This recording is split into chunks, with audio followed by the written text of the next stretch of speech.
Hi సౌజన్య, ఏం చేస్తున్నావు? గోంగూర కోస్తున్నావు. ఏం చేస్తున్నావు గోంగూరతో? గోంగూర పులుసు కూర. Very good. ఇది మనం రెండోసారి ట్రై చేస్తున్నాం, మూడోసారి కదా? రెండోసారి గోంగూర కోస్తున్నాం కదా? మూడోసారి. ఫస్ట్ గోంగూర పచ్చడి చేసాము, రెండు సార్లు చేసాం. వీడియో పెట్టాం, లాస్ట్ టైం పెట్టాం.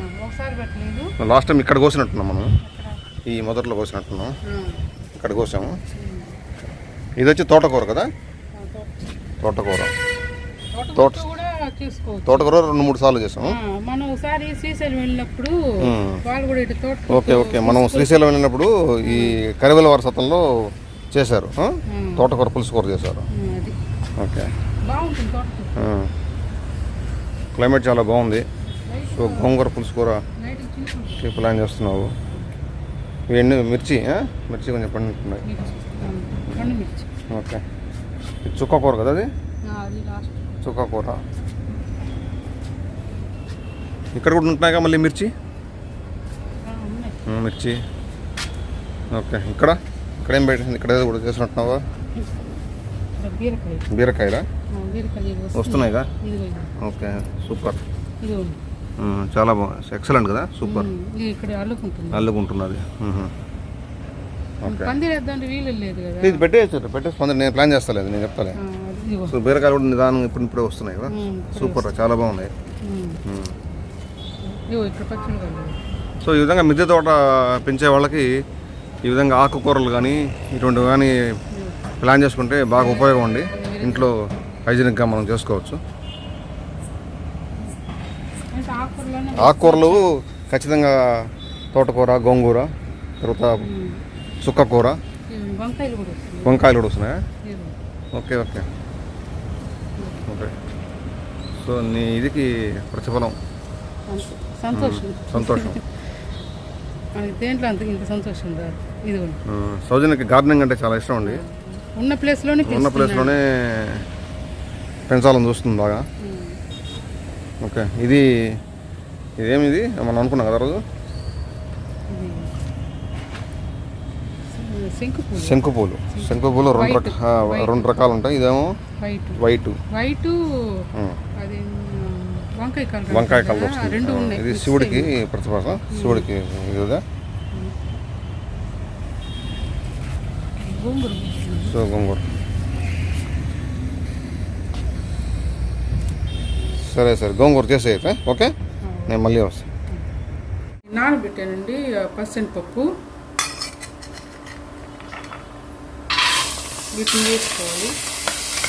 ఒక 5 స్పూన్స్ నానబెట్టాను. గోంగూర పులుసు స్టార్ట్ చేసావు? అది గోంగూర క్లీన్ చేసేసాను. మనకి పచ్చనపప్పు నానబెట్టుకుంటే ఎంతసేపు నానబెట్టావు పచ్చనపప్పు? 2 అవర్స్. మనకి నానబెట్టి తెలుస్తుంది కదా. వాటర్ పోసుకోవాలి. వాటర్ పోసుకుని ఫస్ట్ ఇవి ఉడికించుకోవాలి. దీనిలో గోంగూర కూడా వేసేస్తున్నానండి. పచ్చనపప్పు నానబెట్టాం కాబట్టి గోంగూర ఇది పచ్చనపప్పు 2 ఒకేసారి ఉడికిపోతాయి.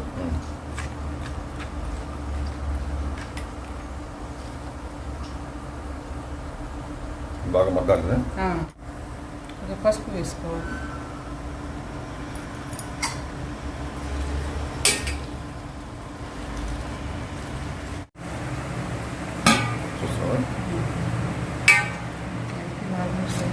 ఆకుకూర కదా, పచ్చనపప్పు కూడా ఉడికింది. గోంగూర బాగా పసుపు వేసి స్టవ్ ఆఫ్ చేస్తాం. పచ్చనపప్పు కూడా ఉడికి 2 ఒకసారి వేసినా ఉడికి. నానబెట్టాం కదా. నెక్స్ట్ ప్రాసెస్ ఏంది? ఇంకా తిరుమాకు పెట్టాలి.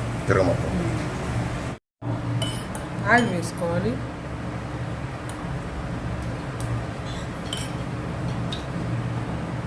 ప్రాసెస్ సింపుల్గానే ఉంది.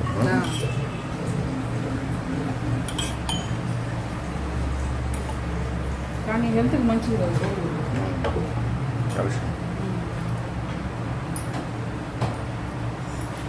ఈ గోంగూర కాంబినేషన్కి మా చిన్నప్పుడు మెంతులు సరిపోతాయి. మెంతులు వేసుకోవాలి దీంట్లో.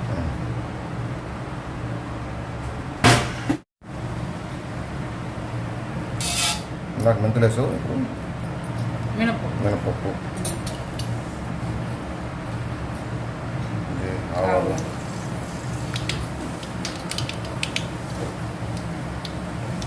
జీలకర్ర, ఎండుమిర్చి,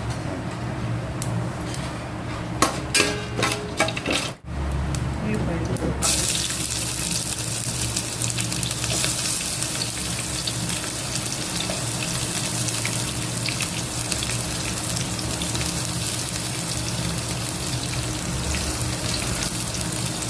అలాగే 3 పట్టులు కూడా ఇలా చీలికలు తీసుకుని వేసుకోవాలి.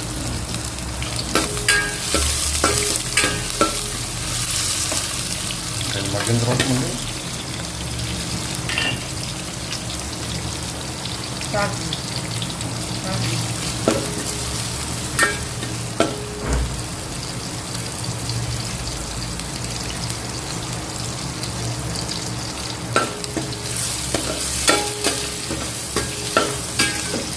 అమ్మ వాళ్ళు కానీ ఆమె వాళ్ళు కానీ చిన్నప్పుడు ఏం చేసేవాళ్ళంటే దీని కాంబినేషన్గా ఉప్పు చేసేవాళ్ళు. కాంబినేషన్ ఇదే. ఇది పులుసు చేసినప్పుడు ఉట్టిపప్పు చేసేవాళ్ళు. కరివేపాకు వేసాం కదండి, ఇప్పుడు కొంచెం ఇంగు వేసుకోవాలి. ఇంగు వేస్తే టేస్ట్ అనేది బాగుంటుంది.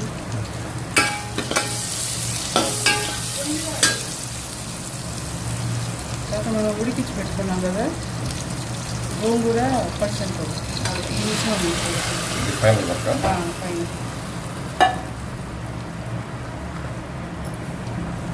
తర్వాత కారం, ఎక్సలెంట్ టేస్ట్. పిల్లలు బాగా ఇష్టపడతాం చేస్తాం. బాగుంటుంది. గోంగూర కారం, గోంగూర పచ్చడి, మళ్ళీ గోంగూర పులుసుకోవడం అనేది పాతకాలం పంట. మనం తెల్ల గోంగూరగా తీసుకుంది అందులో పులుపు తక్కువ ఉంటుందని కొంచెం చింతపండు రసం ఎంత ఒక స్పూన్ అంతే. చింతపండు వేసినా టేస్ట్ అనేది వస్తుంది. సరే కలిపేసి మూత పెట్టి ఒక 5 నిమిషాలు మగ్గించుకుంటే రెడీ అవుతుంది. ఫైనల్గా అయిపోయిందండి గోంగూర శనగపప్పు. చాలా బాగుంటుంది. చూడటానికి తింటాను టేస్ట్ అనేది బాగుంటుంది. మా చిన్నప్పుడు మా అమ్మమ్మ వాళ్ళు ఇట్లే చేసేవాళ్ళు. మా అమ్మ కానీ చూసేదానికి చాలా బాగుంది. ఇలా చేసేవాళ్ళు. ఆరోగ్యానికి చాలా మంచిది. టేస్ట్ ఇది పచ్చని పప్పు కదా, దీనిలో ప్రోటీన్ ఉంటుంది, హెల్త్కి మంచిది. కొంతమంది కందిపప్పు కూడా వేసుకుంటారంట, కాకపోతే మనకి శనగపప్పు వేసారు అది. ఓకే. ఈ సౌజన్య కిరణ్ ఛానల్ సబ్స్క్రైబ్ చేయండి, లైక్ చేయండి, షేర్ చేయండి ఖచ్చితంగా.